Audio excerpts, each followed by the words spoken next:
So who am I? My name's Adam Skinner. I'm a director of consulting for a company called P2 Consulting.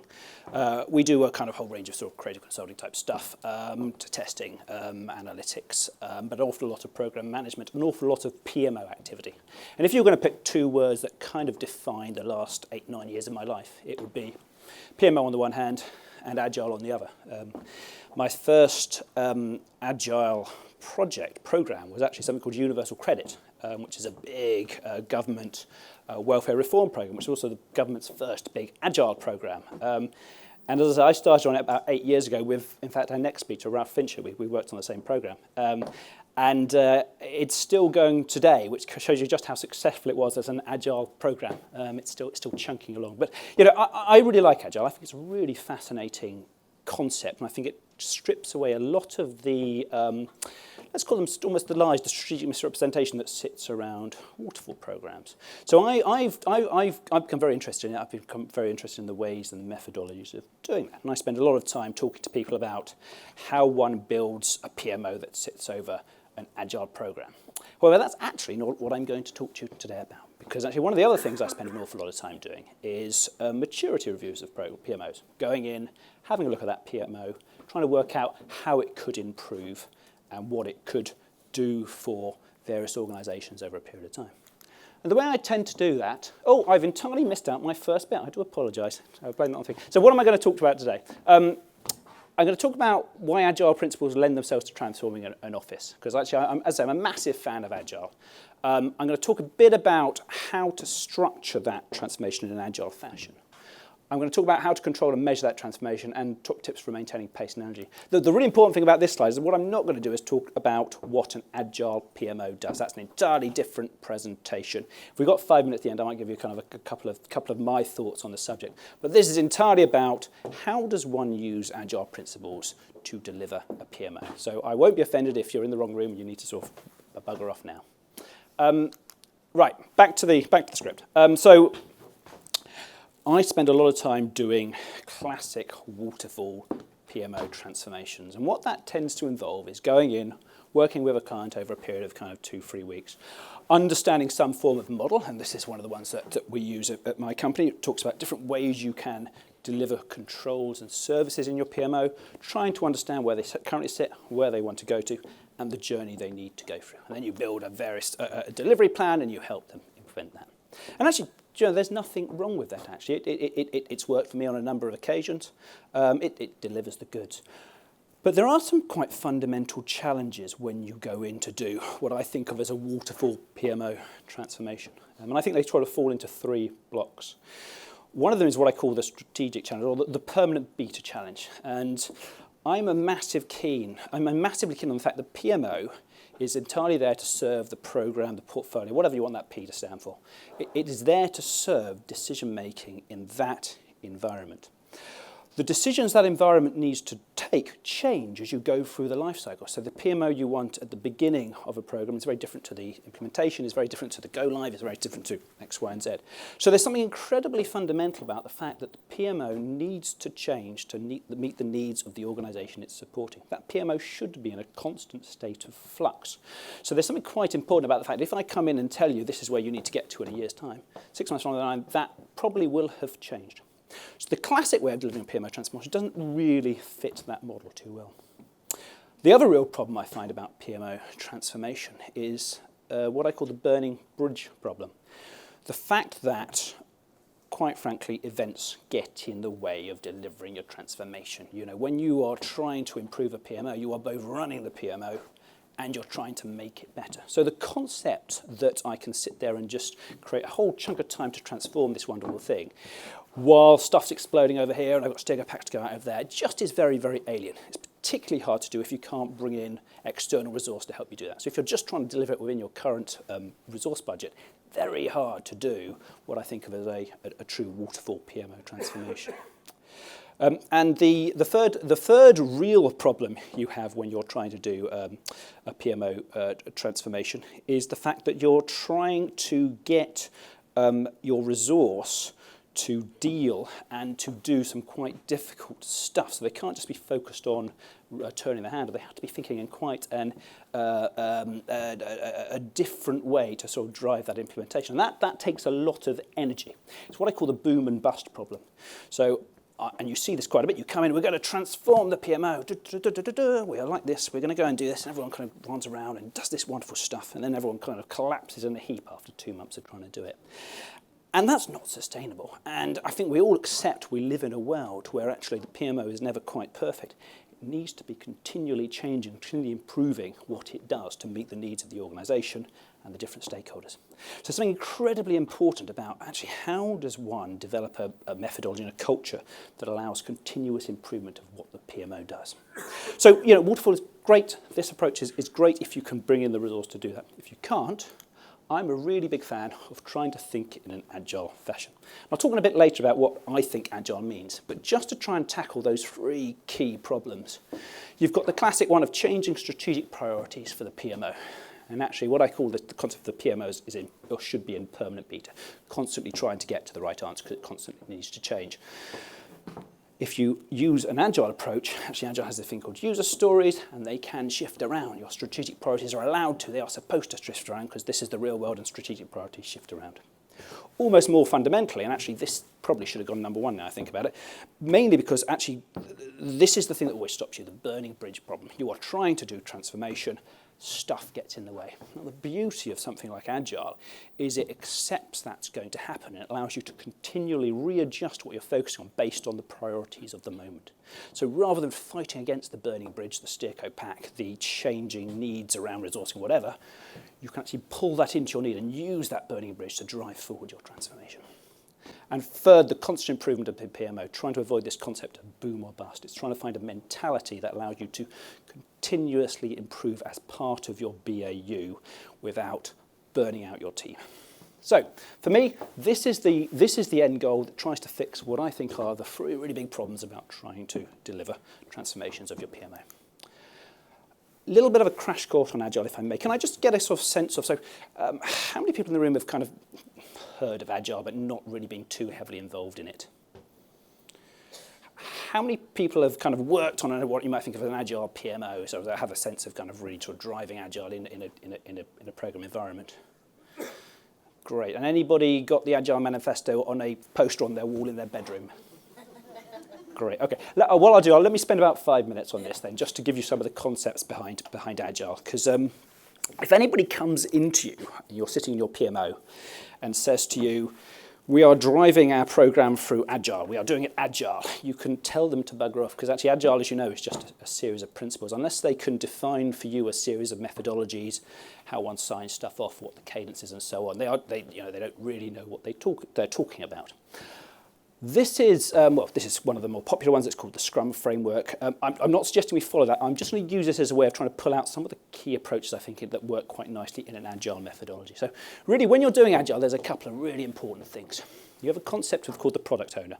That's basically the person who is the customer of all this. And ultimately, Agile is about making sure that whatever you're doing, the customer is the arbiter of the right answer. So something incredibly important about finding this person who is the product owner, who is the customer.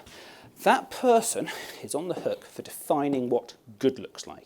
They use a whole load of things called user stories. And they sit there and say, okay, if I'm improving my web platform, I would like this front end to be green. I would like to be able to put up to 10 products into this bag and then create another separate bag. I would like to be able to work out the cost without actually buying the thing. And you say, great, these are all user stories. You're all defining what the end point of this thing looks like.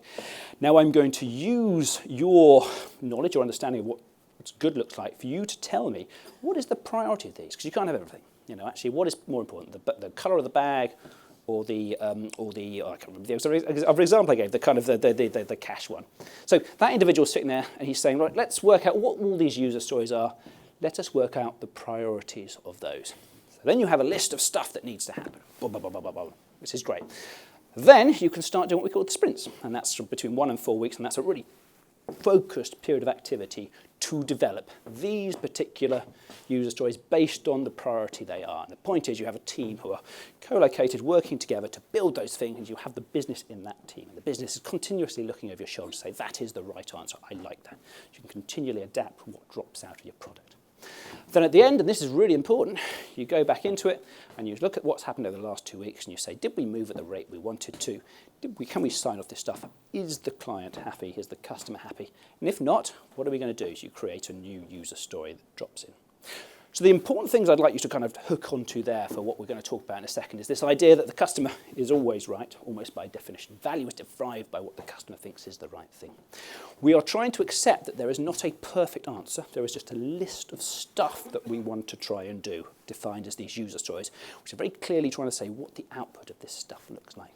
And then we're going to try and develop those things in short, iterative chunks of time, usually about 2 weeks, which will allow us to continually readjust what we think priorities are and really focus on small, iterative chunks of value coming out of the PMO. Okay, we'll hold on to that. We can jump back to that if anyone's got any questions as we chunk through. So, what are we going to talk to today? These slides are quite dense, by the way.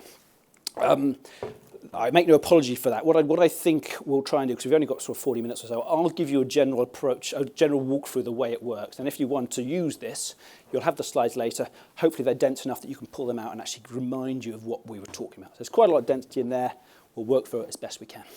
This is essentially the approach that I use, and I've been using over the last kind of 2 years or so with a range of clients. To say usually when I've walked into a client where there isn't a huge chunk of money to do a big transformation, but they do need to try and develop a way of getting better at what they do. And it's actually relatively simple in terms of concept. There's really two things going on. Every quarter, I hold what I call the Pmo Scoping Session. The real goal of that is to try and get all the people in the room who can really say what value is to them from the PMO. Why should we have a PMO? You have them in a room. You're trying to get them to say, what do they want? And to group roughly the priority of that stuff. You're trying to force them to say, you can have all this stuff, what's most important to you? We're going to go into quite a lot of detail of that, because that's actually the hardest part of the whole process. It's really quite a helpful way of forcing people to engage with you as a PMO and tell you what good looks like. And then we're going to talk about the continuous improvement stuff, and I tend to do that in fortnightly chunks of time. We'll talk a bit about how those sprint works, how I kind of work out who needs to do what in the teams. So we'll look at the PMO Scoping Session. What does value look like to the customer? Build our user story backlog, and build the slice roadmap. I'll come on to that in a bit. It's quite an important tool I use to help take someone through the journey of improvement around the PMO. And as I say, we'll jump into the actual doing of the doing. How do you plan what happens across the slice in each of these sprints? How do you manage the team? Because actually that's probably the hardest thing, actually. I mean, the concepts are not difficult here. Actually getting people to do this alongside their day jobs are quite hard. And actually sign off, because actually that's usually where stuff goes. That's usually where stuff goes wrong around there. So that's basically going to form the next kind of, 25, 30 minutes of the conversation we're having. Right, let's start at the beginning. So, you are going to have a session, and it's called the Pmo Scoping Session. And you're going to get all these people together and tell them something very exciting is going to happen. We're going to start transforming our PMO in an agile fashion. What do you need to make a success of that? So, you're going to need some people. I'll talk about who we need in a bit later. You are going to need a framework. Let me pause on this a second, because something Philippe was saying earlier about narrative was really important. There's something really important about Agile, which helps tell a story about where you're going to take people on a journey. And the story is a fiction. You're not going to get to that end point. You never will. The point is that it acts as a sort of rallying cry for people to understand the journey you're going to go on. What will end up happening at a scoping session, you will have people in the room, you have a conversation about what really good looks like. Where do you want to go to? I am a massive fan of having some form of framework to help structure that thinking. This is just one that we use at my company. There's plenty out there, but I absolutely guarantee you need something that allows you to structure a conversation with them that says, what does the journey look like? What are the controls you would like to see in your PMO? Oh, sorry, jumping too far there. You're obviously going to need an agenda. You're going to need a governance calendar. We'll come on to this why. It's quite important for the slice roadmap. But this is basically, it's sometimes called a gardening calendar, but I would call it a governance calendar. Basically the thing that dictates Where are the forums that decisions are made in your program, whether it's Agile, whether it's Waterfall, I don't care, but where are the decisions made? You're going to need a whiteboard and lots and lots and lots of post-it notes, because basically this entire process drives it and runs on post-it notes. The framework stuff is really important, because what you're essentially trying to do is walk quite a tightrope between helping people who aren't PMO professionals understand what the PMO can do for them without force-feeding them the answer. I'll jump into that in a second, a bit later if I may, because what you're essentially trying to do in this session is, number one, confirm the roles. Who are the various people in that room? I'll jump on the next slide, because actually that's where we jump them in. Who do I want in my team? So if you remember back to that Scrum structure, you've got someone who's really important, who's what I call the product owner. Don't really care what the name of the individual. That is the person who is receiving the outputs from your PMO. And those outputs are absolutely critical. That's why value is derived from what we do on a day-to-day basis. So there's something really important about asking who actually gets the outputs of what I do. It's usually the program manager, it might be the portfolio director, I don't care who it is. They need to be in the room and they need to be entirely engaged in what you're trying to do. There'll usually be one or two people that work for that individual who will be the ultimate people who sign off on a day-to-day basis. So that you probably won't get the program director sitting in working with your team on a daily basis, but you do need a couple of other people who can drop in and tell you if you're moving in the right direction with the stuff you are creating. You need tests as well. You don't always need testers. I sometimes have testers who are usually people who are independent of the entire process and can look at what you've done and say, does that work or not? And of course, you need your own team, which is almost always the PMO. And their developers, which is almost always the team you have in your PMO. Those are the kind of people you have in your room. So I'll jump back a slide, if I can get this to work. There we go. So I have confirmed the rules. I want to agree in the framework. So jump back to this previous slide, if I may. So what am I trying to do with the framework? So for me, and I don't care if it's a waterfall transformation or whatever, the really important question I am forcing the people in that room to answer is, what are the decisions that you need to make to improve what you are doing around this program, around this portfolio? If there's probably one thing I'd want you to take away from this room, it's the value of that question. And that question helps you do two things. It forces people's minds to focus on what the PMO should be doing to them. What decisions am I trying to make around this? Is it around the planning? Is it around resourcing? What do I not know? It also is quite a shock to me as the PMO manager. 9 times out of 10, my sort of thinking is exactly in line with the program director or the sponsor, and that's how it would be. But actually, 1 time out of 10, it's not. And I remember a really interesting time where I spent a lot of time talking to my program director about the value of really good planning, and actually how the PMO needs to have a planning function and can do X and Y and Z, and we can integrate these plans and do analytics on it and blah, blah, blah, blah. And he said, well, do you know what, Alan, that's great. I mean, I can see the value of that, but brutally honest, I feel quite comfortable around plans. I kind of know internally what I want the program to do. I don't think I need something to tell me. What I've really got a problem with is dependencies and third parties, and I don't really trust what those third parties are. So we're walking this tightrope where we are the PMO professionals. We should have a good idea of what good looks like. But ultimately, we need to use that knowledge to help steer our sponsors so that they can say what decisions they really want to take. Framework is incredibly helpful to that. Find a framework, use that to drive that decision-making conversation. Okay. So we've got our framework. We've used it to drive a conversation about what decisions do you need to make, what are the most important decisions, what controls do you as a PMO want to offer. We're going to start to get into the interesting part of this. So building the framework narrative in user stories. How should the PMO feel different? What does that look like? Okay, so jumping to here. Right. So what are user stories? So in an ideal world, with your user stories, you're having a nice, clean diagram that talks about, what is my control, its planning and descendancy, who's the lead on this, so who's responsible for developing its planning lead, who's the sponsor program director, and I try and define it in terms of, this is the program director saying, I want an end-to-end integrated plan at the program level that is aligned to lower level project plans that articulates what needs to happen in 10-day increments, so that I can understand what needs to happen to deliver the program, so that that's the decision-making point. Sign-off criteria, I will be happy when I can see how the program is to be delivered in a single sheet of A0. So trying to be really clear about what does good look like here. Now the reality is, you very rarely get that. What you tend to get is a very big board with lots of post-its on. Because what you're essentially doing is saying, what is the end point of this? What would really, really rock hard planning look like? It's down there. Okay, great. All right, let's now break this down. So if that's the goal, how do I get to there? And this is quite a hard piece of activity. This is where your skill as a PMO lead comes into the fore. Because what you're trying to say is, if that's the golden goal, how do we break down the steps to getting to that point in terms of user stories? I'll do a worked example a bit later, but there's something really, really quite challenging about trying to say, if I want to have a sort of a beautiful plan that's entirely integrated with predictive analytics, what are the steps? Well, the steps are, I need to talk to my 10 projects. I need to work out what their individual plans are. I need to then make sure the dependencies between those are together. I need to then get into an MS project thing. I need to then put some reporting around that, blah, blah, blah. Each of those should be a user story, and each of those gives value to the sponsors. So I'm sitting in my PMO, in my scoping session. I have agreed with my sponsors what the ultimate glorious goal of our PMO transformation is.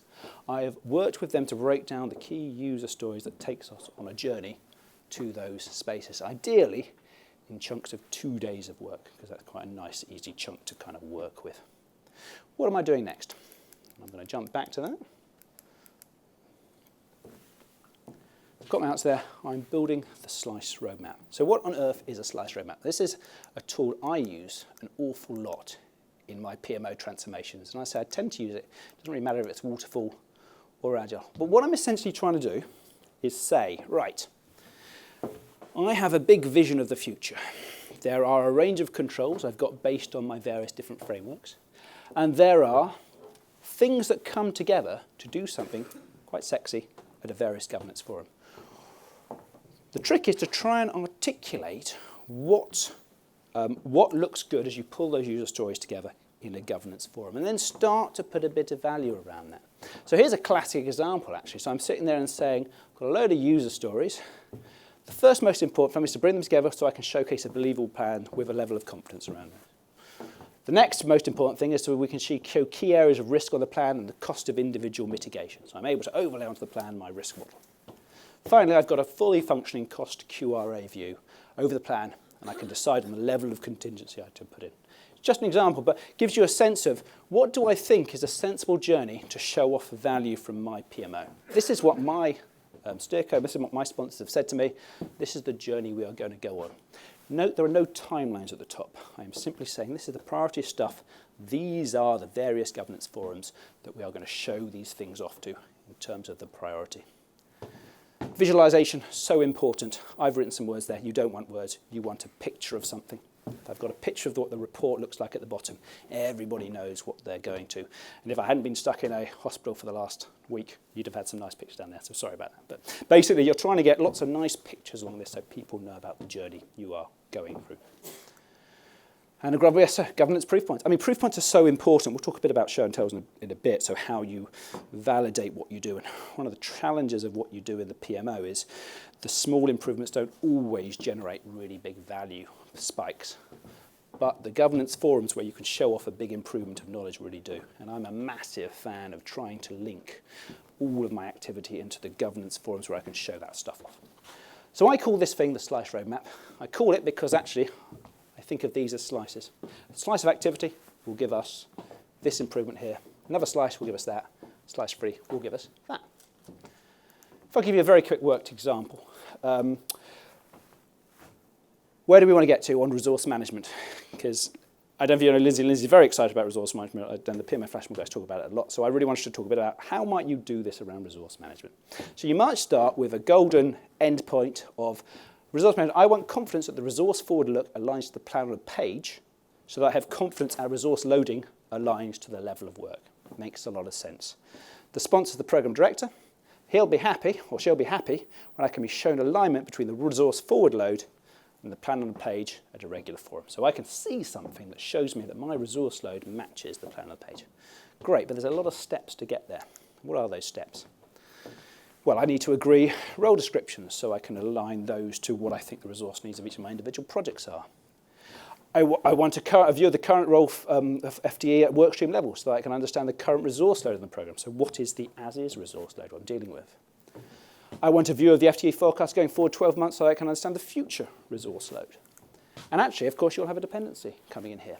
You need to have a level 0 view, a level 0 and 1 milestones for the program so that I can understand the activity that delivers a program. Now, until you've got that and you've got that, you can't have that. It's so important to be able to sit there and say, these are the user stories, one against resourcing, one against planning, which ultimately deliver my golden point, which is user story 13, confidence of the future state of the resource load. I then break that down into cuts. So actually this feels like probably about 4 or 5 days of FTE. Now that's not 4 or 5 days of elapsed time, it's 4 or 5 days of someone's dedicated resource. And we'll come on to that, because most of the next bit is about trying to balance that out. So 4 or 5 days of dedicated resource probably gets you to there. Cut one, slice one, that should read. The end of slice 1 to the resource board. The end of slice 2, probably you're at Steerco, standing in front of Steerco and saying, or the program board and saying, we now have confidence over this, or we've got a problem because our confidence isn't there. If you can get to that point, I think you've got something which I would consider a slice roadmap. A nice big document, you've got your user stories mapped out, you've got your different controls, and you clearly understand which of the Steercos they relate to. So that's a really big session. That's not to be underestimated. That's a day in a room with some pretty senior people. Firstly, walking them through the art of the possible in terms of the framework, and really forcing them to answer the question, what decisions do you need to be made over the next 3, 6, 9, 12 months? And then really starting to break down the journey that you can take the PMO through to get that and the priority of that journey. So you're ending up with a nice big block of user stories and the like. Top tips, choose a framework. As I say, always make that around the decisions that the PMO needs to support. Building user stories within the framework. I'm a massive fan of working right to left. Talk about the golden goal. What is a wonderful endpoint that we could reach with this thing? Agree the slices. And again, to try and focus minds, because we live steeped in the PMO world. Actually, most of our customers do not. What they live steeped in is walking into various forums and trying to make decisions. Try and tie it to those forums to help them understand what they're going to get from this thing and agree that priority. Really make them make decisions over what is most important. You can sometimes, this can be quite hard actually, because they of course always want everything. I often try and put two against each other. Would you prefer this or this? Would you prefer this or this? Would you prefer this or this? It's quite a painful process, but it really does drive some useful thinking about what the priorities are. And my top tip here, I think, would be actually trying to ensure you only have 2 user stories per control per slice, because that's going to stop a bottleneck occurring. Because one of the killers actually in true Agile is always where you have one person who needs to do too much work. They become a bottleneck. Stuff doesn't flow through. So try and keep to two user stories for any control, because you tend to have one person managing a particular control. It's just the way it works. And actually, if I may draw your attention to that one, visualization is just so important in our world. It doesn't matter if you get to that visualization, you just need people to have something to focus on in terms of the journey. Okay, so you've finished your scoping session. Everybody's gone home, had a good sleep. You've come back the next day, and it's time to start delivering. Now, I do the scoping sessions actually once a quarter, and I use that to help direct that strategic vision for where the PMO is going to go. But you're still ending up with loads of problems. You've still got the challenge that actually you've got you've got all your BAU work to do. You've still got the problem of trying to get people's attention onto the transformation. So how do you actually run what I consider the PMO transformation and continuous activity improvement? And really what you're trying to do is get to this point. I'm delivering valuable improvements in an evidenceable fashion, because none of this has any value whatsoever unless your customers are looking in and saying, that was good, thank you for that. So we'll talk a bit about actually how I do my slice planning. And that's this event where once every fortnight you sit down and you say, what are we doing over this next 2 weeks? I'm going to talk a bit about how I manage the team and sign-offs, because that's always a bit of a funny one. So we'll talk a bit about different ways you can sign off based on the different skill levels of your team. So all I'm really doing with slice planning is I'm sitting there with my slice roadmap in front of me that talks about all the different user stories I can do, and really I'm trying to work out what is the level of effort I can do or deliver in this next 2-week chunk. So I tend to do that through a relatively simple four-step thing. So I'm working out the priority of the user stories within my next sort of 2 to 4 week window. I already have a kind of user story priority over the course of the quarter, because actually that's what we did in the slice roadmap. But quite frankly, I want to be working with the immediate needs on the ground to help drive delivery. So I'm doing a couple of things.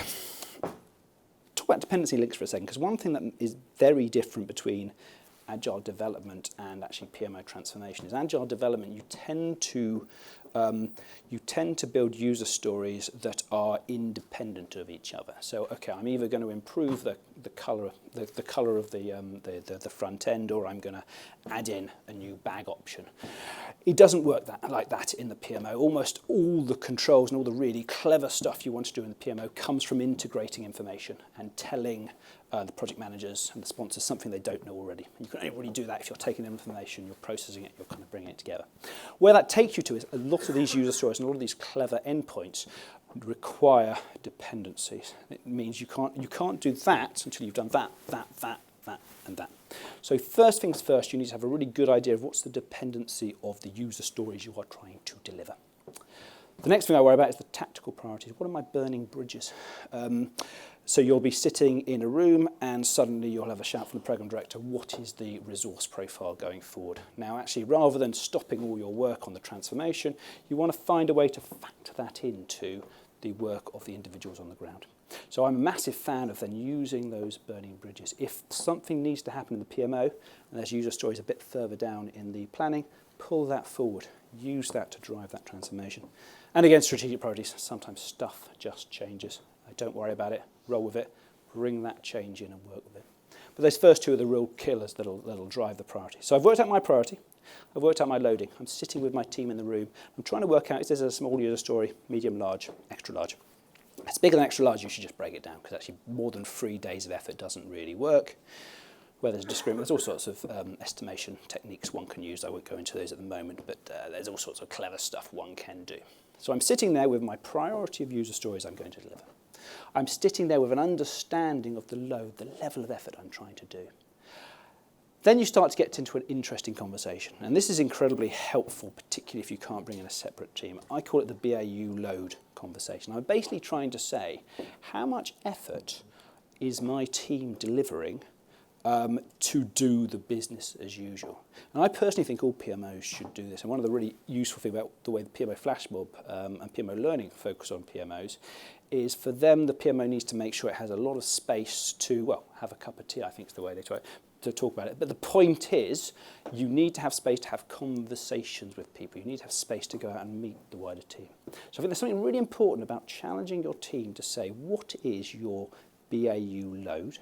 I always add 10% on top of that because of events.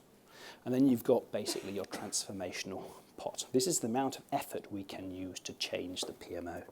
That's actually a really useful metric to keep a track on, because it helps you understand how overloaded your PMO is getting over a period of time. And I actually often use that as a way of tracking my PMO's performance. Because of course, once you start to get up to 85% BAU, you stop really being able to manage some of the tactical firefighting that always happens as PMO. So even if you're not doing transformation, I find that's quite a useful metric to do. So I've got my BAU load, therefore I've got my transformational space. What can I do? What can I use people to change? And that's why I ask for volunteers. And actually one of the really interesting things about Agile, and one of the Agile principles, is you put the most appropriate person on any project and partly on any particular user story. And I'm a big fan of people saying, actually, that's a bit that interests me. I'm interested in resource. I'm interested in planning. I will get involved in that. So I've got my people saying they want to work on this stuff. Wonderful. And then based on that, based on their level of effort, I can then work out when those slices are likely to end. I'm sitting there and saying, we know these user stories are going to take this period of time. We know this is the priority. This is then the steerco I can attend with. So I'm sitting there. I've done my slice planning. I kind of know what we're going to work on in the next 2 weeks. I kind of know what the next slice governance forum that I can attend is going to be. It gives me everything I need. I'm a massive fan of Kanban boards. I mean, this is a kind of JIRA model. But basically, I'm sitting there very simply with all my various different user stories, a lot of financial management one there, a lot of planning and dependency ones on there. And it does not need to be complicated. I mean, the point about this stage is it should be really quite simple. I'm looking at my backlog. What's all the stuff that I'm not working on? I'm looking at stuff that's in this sprint that hasn't been progressed yet. I'm looking at stuff that's in progress. I'm looking at the stuff that's ready for sign-off. And I'm looking at stuff that's done. It's not more complicated than that. I've got all my user stories now. I'm just really looking at where it flows free. Where it does get complicated, or where it is a bit more challenging, is usually around the governance. And that very much depends on the experience of the organisation you're in. I've got 4 different models for how I like the governance to work within an agile transformation. I call it the daily kit. So we get together every day and just check where we are. And I usually do that where the maturity is quite low, because you need to keep an eye on everybody and keep people moving forwards. You can't do sign-off on a daily basis. You can't get the sponsors in the room every day. So actually what you tend to do then is do a formal sign-off thing at the end of each of those 2-week sprints. The MWF, that's Monday, Wednesday, Friday cycle. So I have a formal session Monday, Wednesday, Friday, where actually we go in and we actually adjust the Kanban board. Now, what I'm not doing in that session is having a really detailed conversation about what the answer is. I'm literally just saying, where are we with this stuff? Let's move this stuff around, or so on and so forth. This is actually probably my preferred one. I call it the bookends. The model I tend to do, so what I'm doing at the moment actually, is I have a Monday session which I call the Pmo Planning. So we all get in a room, and this isn't about looking out into the program. This is about assessing us within the PMO and saying, how are we doing on our progress? What should we sign off? What should we be doing? What should we be signing off? What's in the right order? But then Friday, I have what I call the program review session. So I get my entire team into the room and we look outside. We say, what information do we have? Do we know about the program? What are we understanding about what's going on here above and beyond what we're being told? Now that's actually quite a nice barometric of how much better we are in terms of our continuous improvement. So I'm a big fan of that kind of Monday, Friday thing. When I'm doing that, I use Monday as the formal sign-off. So I get the sponsor in for that session and they say, yes, I'm happy with what you produced. Or actually, if everyone's really confident, you can just do it ad hoc. So actually, people are just doing transformation. I've got the Kanban board up there. They're moving stuff around for me as they go through it. So when we're a really experienced team, we almost don't even bother about the keep in touches, and we're just moving stuff around to show that progress is being made. Very relaxed about which one you do, really. I mean, you'll find different ones work for different situations and skill sets. Quite frankly, I'm brutally honest, you find this with an agile delivery anyway. It almost doesn't matter who says what is done. The real success comes from showing this stuff off. In the world of agile, you'll have a show and tell. You'll have a big event where you get all the customers in to look at what you've done to the front screen. For us in the PMO world, I actually think it's the governance session. It almost doesn't matter what you've done on the Kanban board. Can you walk into that steerco and can you show off your new transformation and have everyone nodding and saying, that has given me value? So this is all great and wonderful. It keeps the world going. That's the real position where you know if you've been successful or otherwise. So, when things go wrong, you usually have, I think, 4 places where things go wrong or go different. And it's the nature of Agile. Priorities change. Actually, don't sweat it, it's supposed to do that. I'm incredibly relaxed about, as long as I've got the user stories on there, if stuff changes while we're trying to deliver, if new burning bridges spot up, as long as you're kind of moving stuff around the Kanban board, as long as everybody's informed of what's going on, just go with the flow. Actually, you're going to have so much more success delivering this if you work with the burning bridges, if you work with the problems, than if you try and fight against them. So be incredibly relaxed about moving priorities around. Ideally, if you've got your user stories quite small, it shouldn't be a problem if you direct half a day's resource onto one thing over another. You should be able to manage that okay. This is always the problem, people kind of getting bored. I actually find this is more of a problem in waterfall transformations because they tend to take a little bit longer and it's quite hard to keep your program directors continually coming into sessions to be showed how clever you are. I quite like changing around the sprint cycles. So actually you say, this has worked great, let's try and do something different, and that gets people slightly more engaged again.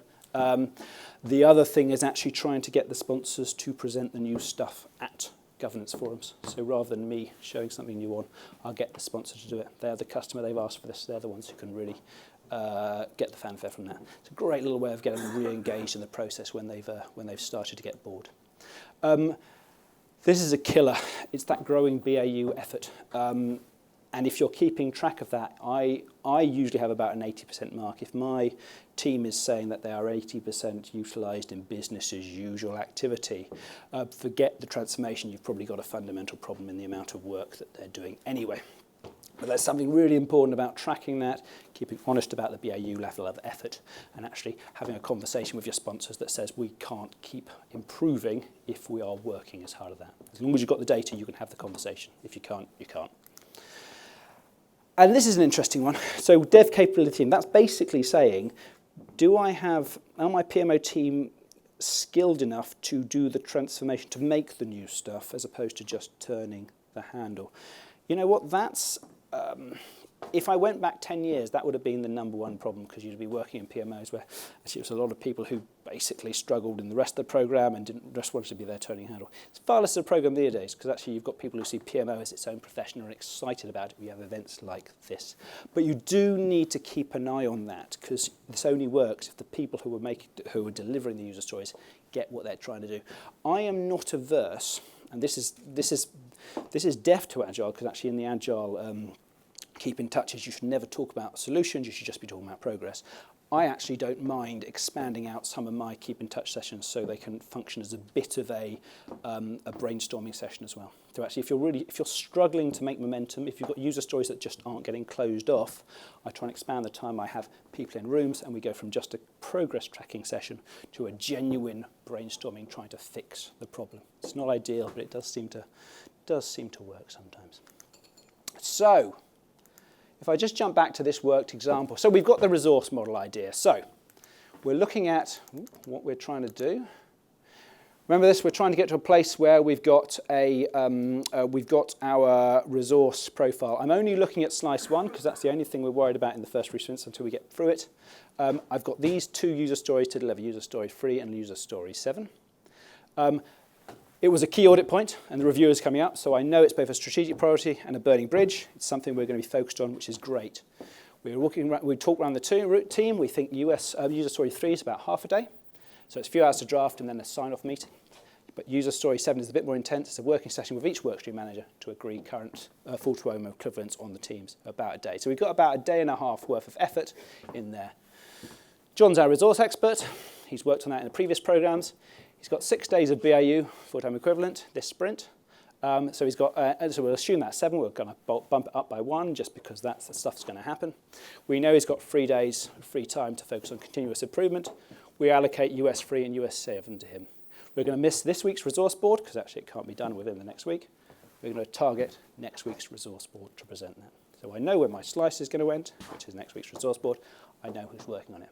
And it really is genuinely that simple. You're sitting there having a genuine conversation with people about who's going to make these improvements, who's going to sign them off, do they have the right level of effort to make that happen. So, have fun. There we go.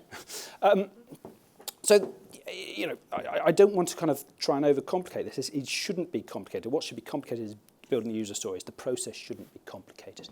There's a couple of things that really, really help. Visualization, I cannot emphasize that much. If you're able to show what the endpoint looks like, life becomes so much easier. You've both got agreement between the sponsor, what they want to see, and the team, what they're going to try and build. It's so much better than language, actually. Value early and often, and this just goes for anything you do in the PMO. I mean, the governance is our shop window in the world of the PMO. We need to use it to show off, create a regular drumbeat of value-adding views and decision-making tools into the governance. You know, genuinely use it to show off. It just raises the value and the status of the PMO. Feedback is your friend. Always, always, always seek feedback. The whole point of Agile is you've got the customer in the room and they're continually telling you if it's good or if it's bad, to avoid a problem at the end of the picture where they're looking at it after 3 months and saying, that's not quite what I wanted. Step on the burning platforms. And critically, it's a marathon. It's not a sprint. And I've talked a bit about this as a continuous improvement. And I hope you've seen, one of the things I'm so keen on is this concept that all PMOs should just be doing continuous improvement as part of their usual business as usual. How do you manage that? You manage that by understanding what is the BAU of the PMO, what is the continuous improvement challenge. If you're doing that sensibly, you're not burning people out. You're embedding this into the drumbeat of just how one runs a good PMO, and have fun. Great. So there you have it. I mean, there's the approach I use. This is the hard part. I have to say this. I mean, this is the hard part. If you can get the sponsors bought into that, coming into a room and really starting to think about why they bother having a PMO in the organisation and what good looks like, really is half the battle. It's great stuff, and it's really quite exciting and energising to have a good session like that. Continuous improvement. Then this is just running a cycle, making sure the right people are working on the right stuff, and making sure you're creating space in the day-to-day for them to manage that. Perfectly okay for the BAU amount to go up and down over the delivery time, just keeping a real eye that your average BAU load isn't above, in my opinion, about 80% actually. And that, I think, is about it. How am I doing for time? You've got 3 minutes. I've got 3 minutes. Shall I give you my top 3 tips for actually running a genuine Agile PMO? Go on then. So if you're running a genuine Agile PMO, there's a load of stuff you can do. I think there are only 3 things you really need to care about. I worry about, do I have a mechanism for progress tracking? And it's almost always points or something like that. I almost don't care what it is. I want the teams delivering their sprints to be able to tell me what they think the ultimate point value is of the project, and I want to be tracking that on a fortnightly basis. I almost don't care what's coming in each week. What I'm looking at is the velocity. So as far as I'm concerned, as long as I've got something that tells me if we're going to hit that target at the end or not, I'm happy. The second thing I worry about is virtual governance. I use the word virtual governance. What I'm essentially saying is there must be a way of working.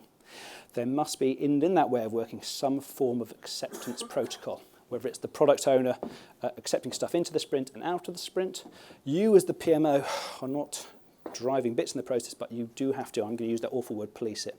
I say that's really important because often, and you do see this quite a bit, the sprint teams can, I'm going to use the word bullying, it's not quite fair, but can slightly force acceptance onto the product owners or the business, particularly if they aren't particularly sure about the Agile process. I think it's the PMO's job to police that and make sure the business's voice is heard and you are monitoring acceptance and sign-off correctly. And I think the third most important thing for me is dependencies. And I really want to know what's happening between those different sprint teams. You can use concepts of stubs. I still think, I tend to go back to the Waterfall world. Sprint teams can do what they want within the rules. Somebody needs to be monitoring what's happening between their sprint teams and between that chunk of activity and the programs. So when I go in and sort of build an Agile PMO, there's a load of stuff I worry about. The top 3 things I worry about is, have I got a way of tracking progress? Am I able to do that independently of whoever's doing the sprint stuff, number 1. Number 2, am I policing the governance and making sure the business's voice is heard, accepting into and out of sprints? And number 3, am I owning dependencies in a central place, so that if one team moves, another team is properly informed and everybody is comfortable about the journey they are going on. And that's about it, really. It's a new methodology. I mean, if you do use it, I'd love to hear back and hear which bits you liked and which bits you didn't like. There's my email address. Do feel free to link into me and get in touch. Thank you very much.